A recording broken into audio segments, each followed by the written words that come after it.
Oh là là là là là là là. C'était très très très mal parti quand même. C'était très mal parti et finalement l'Olympique de Marseille l'emporte 4 buts à 1 face au Sporting. Première victoire en Ligue des Champions cette saison. Première victoire en Ligue des Champions depuis 2 ans pour l'Olympique de Marseille. Alors, c'était mon prono de voir l'Olympique de Marseille remporter cette rencontre parce que il fallait de l'amour-propre, il fallait de la fierté, il fallait de l'ego pour aller chercher cette première victoire en Ligue des Champions cette année. Mais je ne m'attendais pas du tout à ce scénario complètement fou, complètement fou. Et ça peut souder un groupe. Ça peut souder un groupe pour aller chercher plus loin en Ligue des Champions. En tout cas, l'OM se relance et ça, c'est une super nouvelle. Yes! Yes! On y est, première victoire. Et maintenant, il va falloir aller confirmer. Il va falloir aller confirmer la semaine prochaine au Sporting, à Lisbonne. Mais on va d'abord savourer, cette victoire parce qu'il y a eu pas mal de choses qui se sont passées dans cette rencontre qui ont été à l'encontre de l'Olympique de Marseille. D'abord, le huis clos. On va pas revenir dessus. On sait que c'était une poignée d'imbéciles qui avaient jeté des fumigènes et des feux d'artifice, mais une minorité a sanctionné la majorité des supporters qui souhaitaient pousser cette équipe de l'Olympique de Marseille. Ensuite, le match qui était prévu à 18h45, il a été décalé à 19h parce que la délégation portugaise est partie en retard de son hôtel et a été prise dans les bouchons malgré la présence policière. Donc, elle a demandé à Pablo Longoria et à l'UEFA si le coup d'envoi pouvait être décalé, ce qui a été le cas et accepté. Sauf qu'à 19h, dans les travées, dans les vestiaires, près de rentrer sur le terrain, il n'y avait pas encore les joueurs portugais qui étaient présents pour rentrer. Donc on a Igor Tudor qui s'est fâché. Mais pendant ce temps-là, les joueurs marseillais se sont refroidis. Et ils sont très très refroidis même parce qu'au bout de 50 secondes de jeu, Trincao avait ouvert le score. Et comme si l'Olympique de Marseille cherchait à se mettre des challenges dans ces rencontres, déjà que c'était assez difficile, et mené 0-1 et le Sporting a été fêter le but avec des supporters portugais qui étaient présents parce qu'ils avaient le droit. La délégation portugaise était venue avec une centaine de supporters et ils étaient présents pour fêter là où l'Olympique de Marseille jouait à l'extérieur malgré le fait que ce soit 100 personnes. Bref, plein de choses à l'encontre de l'OM, plein de choses qui étaient négatives. Mais pour autant, il va y avoir un fait de jeu qui va permettre à l'Olympique de Marseille de revenir sur le terrain et revenir dans le game. C'est Alexis Sanchez qui va aller presser. De la première à la 90e minute, il aura pressé tout le temps cette défense. Il va aller presser le gardien du Sporting, Adan, et ça va être un but gag, un but qui va faire le tour de tous les réseaux sociaux parce qu'il va contrer le dégagement et il va égaliser avec une frappe en petit filet. Enfin une frappe, un contre en petit filet. Quelques minutes après, il ne va même pas se passer 5 minutes, on va avoir le gardien Adan qui va mal relancer son ballon et on va avoir Jonathan Klaus qui va le récupérer, centre millimétré comme d'habitude pour Amin Harit qui va marquer le deuxième but. Je vous avoue, à ce moment-là, j'ai poussé un grand yes qui me caractérise, mais là, l'OM ressortait de nulle part. Et on pouvait se dire que l'Olympique de Marseille pouvait se retrouver en difficulté tellement ça ne tenait qu'à un fil. D'autant plus que, j'ai oublié de vous en parler, mais alors que le score était de 1-0, on a Paolo Lopez qui va faire un arrêt exceptionnel sur un contre du Sporting. Le score aurait pu être de 2-0 au bout de 6 minutes de jeu, ça aurait été pareil et je pense que là l'OM aurait été enterré. Non, au bout de 15 minutes, il y a 2-1 pour l'OM et il va y avoir un nouveau fait de jeu. C'est Adan qui va complètement se manquer dans sa sortie. Il va sortir en dehors de sa surface de réparation alors que le défenseur est présent pour le couvrir. Il va mettre la main, carton rouge. On va avoir un coup franc pour l'Olympique de Marseille qui ne va rien donner. Mais dans les minutes qui vont suivre, c'est Amin Harit sur coup franc qui va trouver la tête de Balerdi. Un Balerdi qui va marquer le 3e but. Un Olympique de Marseille qui va rentrer au vestiaire avec un score de 3-1 en sa faveur. Et un Balerdi qui aurait mérité de fêter ce but avec les supporters de l'Olympique de Marseille. En tout cas, 3-1. Il va y avoir un moment de flottement en deuxième mi-temps pendant entre la 50e et la 70e minute avant que l'Olympique de Marseille, à travers ces changements, reprenne le dessus physiquement et tactiquement. Et on va avoir Chancel Mbemba qui va marquer le 4e but après une frappe d'Alexis Sanchez repoussée par le gardien. Chancel Mbemba va avoir un vrai geste d'attaquant, crochet pour éviter le défenseur et frappe petit filet.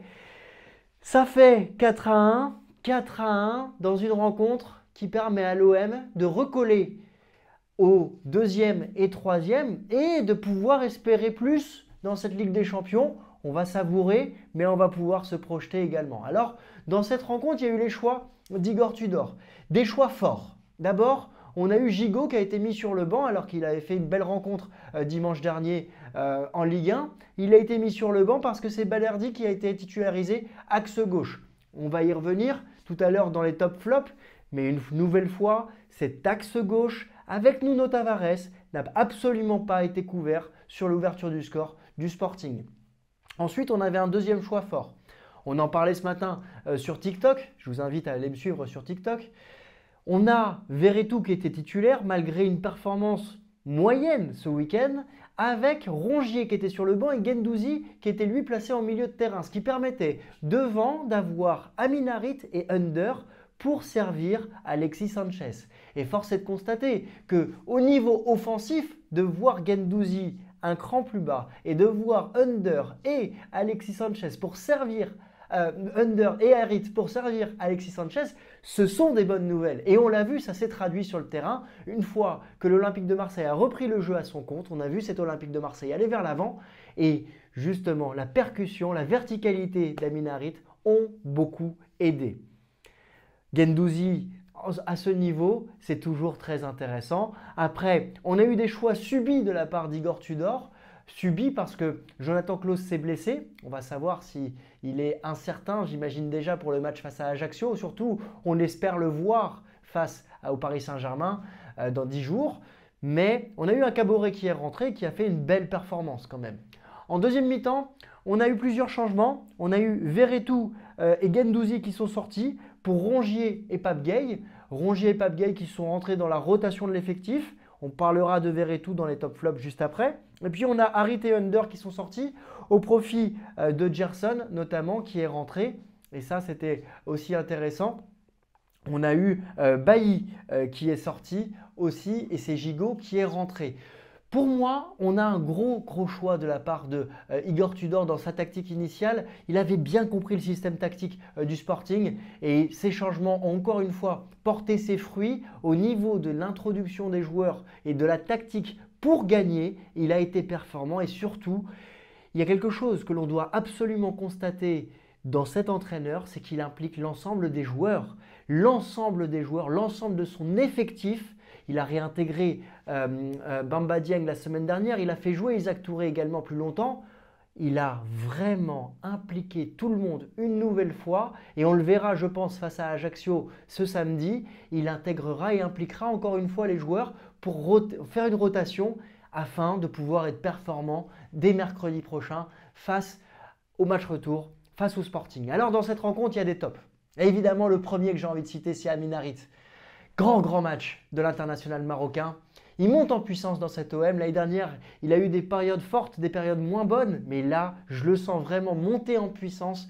Il a apporté vraiment du dynamisme dans cette équipe. Il a apporté de la percussion, de cette verticalité qu'on recherche. Il a très bien combiné offensivement avec Nuno Tavares. Il a été buteur sur la passe de Jonathan Klaus. Il a été passeur sur le but de Balerdi. On l'a retrouvé encore à l'aise pour percuter en deuxième mi-temps. C'est un grand 8 pour moi du côté d'Amin Harit et qu'on espère voir à ce niveau le plus longtemps possible parce que quand on a un Amin Harit comme ça, l'Olympique de Marseille peut être dans de très bons jours, notamment avec Alexis Sanchez qui a besoin d'avoir des joueurs aussi techniques derrière lui. L'autre joueur évidemment que j'ai envie de mettre en avant, c'est Alexis Sanchez. Alexis Sanchez, buteur, la hargne, l'abnégation, la volonté toujours d'aller titiller l'adversaire, de l'embêter, de le mettre sous pression à chaque fois. Et quand on a un attaquant de la première à la 90e minute comme ça qui colle au basque, je pense que quand on est défenseur, on en a marre. Mais quand on est supporter de l'OM, eh ben on voit un joueur qui mouille le maillot et il est toujours en recherche d'appel appel contre appel, appel pour ses adversaires, pour ses coéquipiers. Vraiment, encore une fois, une performance de haut vol. 16e but en Ligue des Champions pour Alexis Sanchez, c'est un modèle à suivre. Capitaine Guendouzi également. Pour Alexis, je mettrais un gros 7,5 dans cette rencontre. Et Guendouzi, qui a été un capitaine modèle aussi, toujours à la recherche de gratter le ballon aussi au milieu de terrain. Le chien fou, celui qui emmagasine un maximum d'expérience, de confiance pour le distribuer auprès de ses coéquipiers. Il a été au four et au moulin et il a bien aidé cet OM quand cet OM a été en difficulté en première mi-temps. Alors dans les flops, il y a 2 joueurs que je vais citer.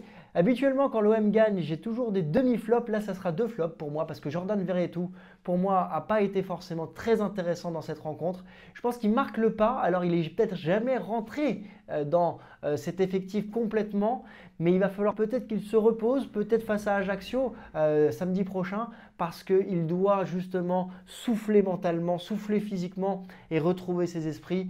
On l'a vu en difficulté sur la première occasion et c'est le but de ce Sporting. Et ensuite, on n'a jamais senti, en tout cas, j'ai jamais senti Verretou retrouver un niveau intéressant et performant pour aller chercher le danger du côté adverse.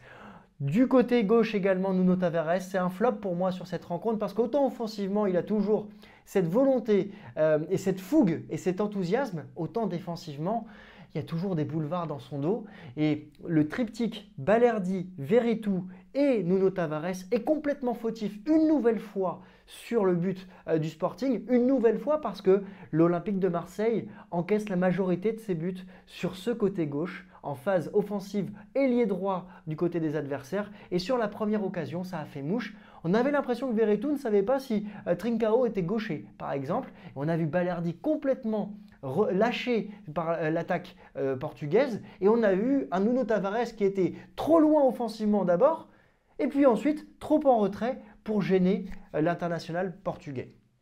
Alors, ça reste minime, on va minimiser ces flops, mais encore une fois, il va falloir travailler sur ce côté gauche défensivement parce que c'est dommageable pour cet Olympique de Marseille.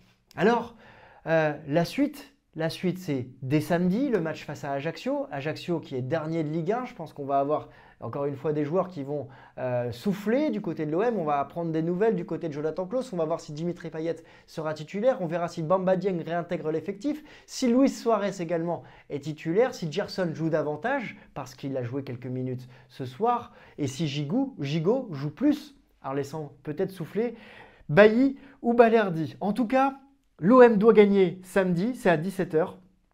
On y sera, bien évidemment, et on essaiera de vous faire vivre l'après-match avec beaucoup de joie. Et puis, il y a la semaine prochaine qui va être très très importante, ce match retour face au Sporting avant d'aller défier le Paris Saint-Germain. Alors, il ne faut pas s'enflammer dans cette Ligue des Champions. C'est une victoire qui fait beaucoup de bien à l'esprit marseillais, qui permet à l'Olympique de Marseille de recoller quoi qu'il arrive, puisque Tottenham et l'Eintracht Francfort sont en train de jouer au moment où je vous parle. S'il y a match nul, l'OM restera dernier, mais restera à 1 point des 2 adversaires. S'il y a une victoire, l'OM recollera et pourra, dans une confrontation directe, dépasser potentiellement son adversaire qui aura perdu ce soir. En tout cas, l'OM reprend son destin entre ses mains. On ne va pas rêver des 8e de finale de la Ligue des Champions, mais on va déjà profiter et de se dire que se qualifier pour l'Europa League reste possible et reste jouable. Et ça, c'est une excellente nouvelle. N'hésitez pas à me dire quels sont vos tops, quels sont vos flops, qu'avez-vous pensé de la performance de l'Olympique de Marseille? Est-ce que vous êtes comme moi satisfait de cet état d'esprit? Dites-moi tout ça en commentaire et on se retrouve très très vite pour une nouvelle vidéo sur l'Olympique de Marseille et sur l'actualité du football. Ciao!